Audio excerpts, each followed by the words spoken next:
dates once this committee establishes it. Follow up. Paula? Will we have a map, will the committee have a map, proposed map, prior to any of the hearings?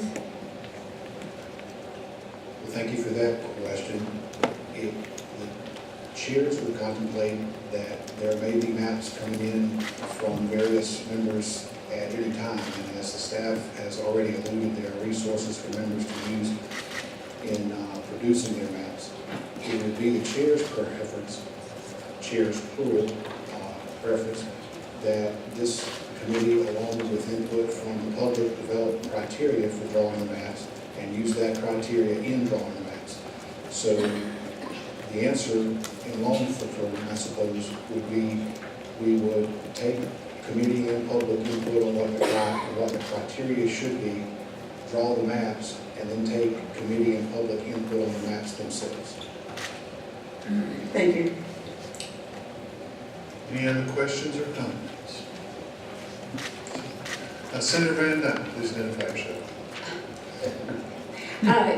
Senator Van Dyne, District 49. Thank you, Mr. Chair. And thank you, Representative Lewis. Excuse me, bad habit.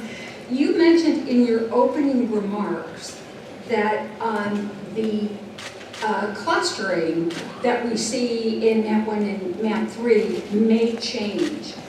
What are the circumstances that you think might dictate a change? Well, thank you very much, Senator, for that question. Let me try to explain a little bit further. When the defendants in the Covington case, when the defendants in the Covington case, the General Assembly responded, the consultant that we used produced this grouping map that you see before you as his best attempt to comply. What I was trying to make clear is this may very well be how the counties are grouped, but I've not personally reviewed it, and the committee's not personally reviewed it to see if there's a different way to group the counties. Paula? Paula? And my understanding that was Tom Hoffler. Will he be involved in this process again? Yes.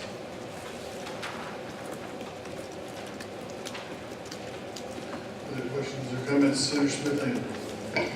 Thank you, Mr. Chair. Just want to reiterate that. Please identify yourself, please. Yes. Senator Erica Smith Ingram, Senate District 3, 8 counties in Eastern North Carolina. Representative Lewis, can we make sure that when we have our hearings that we make them geographically diverse and reachable? In the last hearings that we held regarding congressional redistricting, there were very limited opportunities in Eastern North Carolina to attend those hearings. Thank you for that question, Senator. Let me say that I think that's very important. I think that's very important that we do indeed seek as much public input as we can. I think geographic diversity is very important in that. I think, frankly, we did a good job of that. In 2011, the 2-week time span in 2016 made it a little bit harder to do. But I would welcome your input and advice on where you would suggest that we receive public input. We usually work with the community colleges, but I would welcome your advice on that. Representative Brock. Please identify. Representative Cecil Brockman from Gifford County. Representative Lewis, the last time we drew the congressional districts, you said that it was the intent that, this body would draw partisan districts that were in favor of the Republican majority. Will that be the intent this time as we start to redraw these maps to have these maps be majority Republican again? Well, thank you for that question, Representative.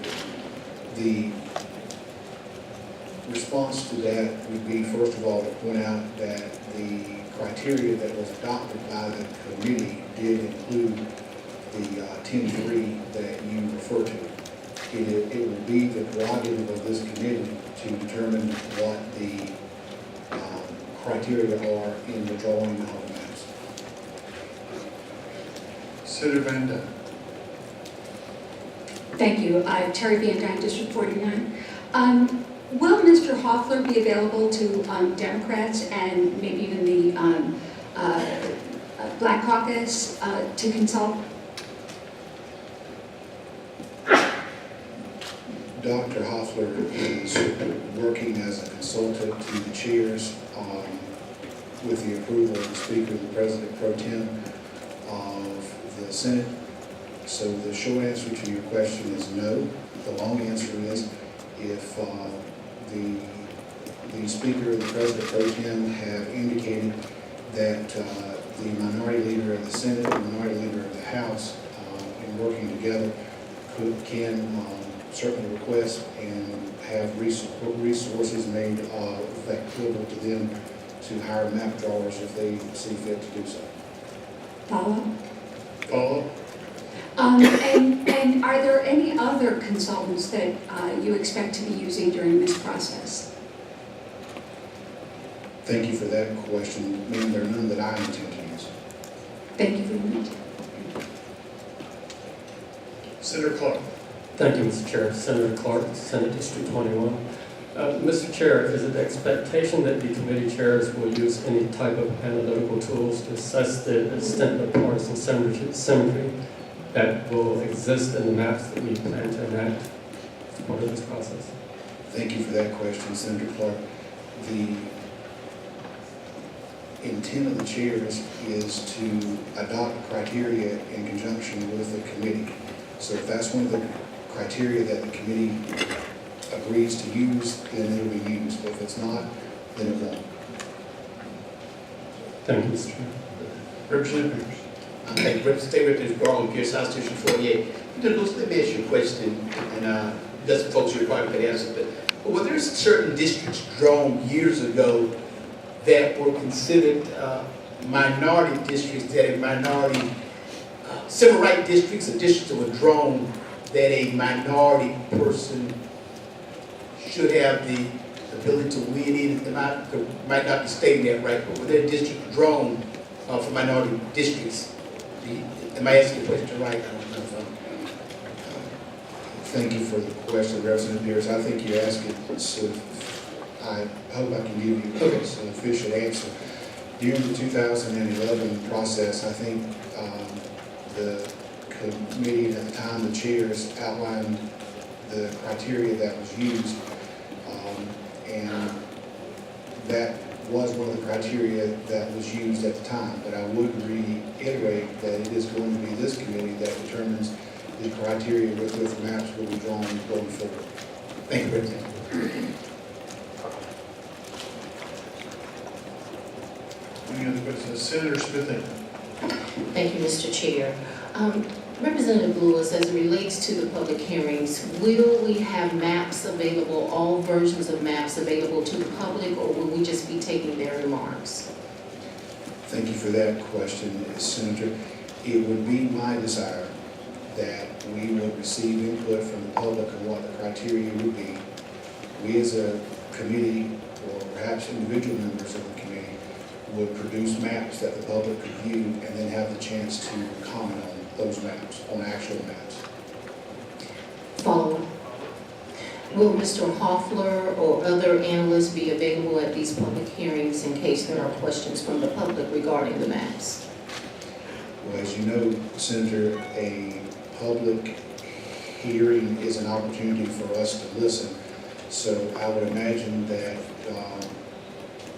Dr. Hoffler may very well listen to the input that comes up, but I've never known a public hearing that involved a question and answer.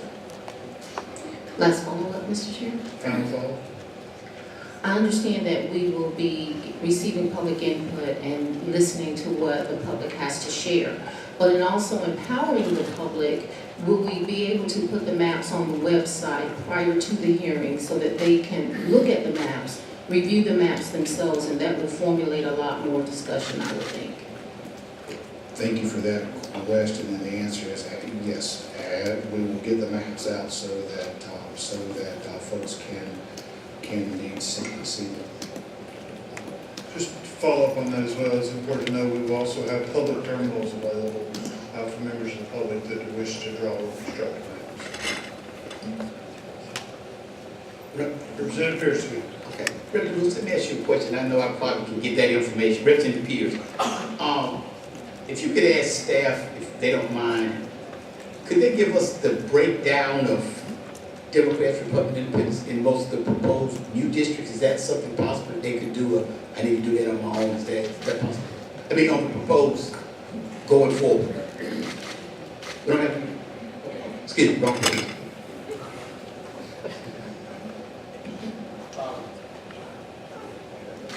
Any other questions?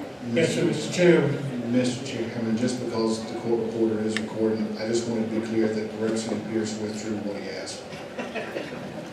Chairman, Representative Shaw again, Representative Lewis, we are now awaiting orders from the court as to how this redistricting matter is to be carried out. Is that correct? Yes, sir. Thank you. Representative Farmer Butterfield. Mr. Chair, in 2011, we had the public hearings available through closed circuit TV at the community colleges, and that seemed to have been effective. Would that be utilized again? Thank you for that question. That is indeed our intent. Mr. Chairman. Senator Clark. Thank you, Mr. Chairman. Senator Clark, District 21. You've indicated that terminals will be available for the public to construct maps and review maps. At those terminals, will analytical tools also be available for the public to analyze the performance of those district maps using, like, a sample election data? Senator Clark, thank you for that question. Please understand, I'm trying to answer it as completely as I can. Yes, there will be political data that is there. I don't know what exact kind of analytical data you're referring to, so I don't know that I can answer what you're asking. I'll admit to that. It will produce what we call a stat pack consistent with the criteria established by the committee. Will it be able to do things such as perform efficiency gap calculations or mean median difference calculations for individuals to actually be able to determine the extent of partisan, should I say, gerrymandering within the maps or lack thereof? I don't know, sir. I know that the data that is produced allows individual members to analyze it in the way that they see fit. You can certainly request the various analysis that you refer to. I'm sure that central staff can provide that as well. Whether or not the computer will automatically be able to do it, I'm just not intimately familiar with the computer software. Follow, Mr. Chair. Can we count it as a request on our part that efficiency gap calculations be performed for all maps that we generate in this General Assembly body that might be considered for inaccurate? Let me do this if I could, Senator Clark. I personally have no issue with that. I think that would be best saved for our next meeting when we discuss criteria. Thank you, Mr. Chair.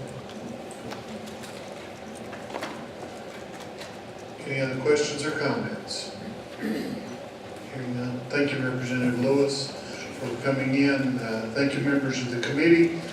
We having exhausted the agenda, members being as we do have the hearing this week, the hearing reports, be aware that you may get notice at some point for the next meeting as we're coming in, so we're just not aware of what that is at this moment, but having nothing else on the agenda, this committee will stand adjourned.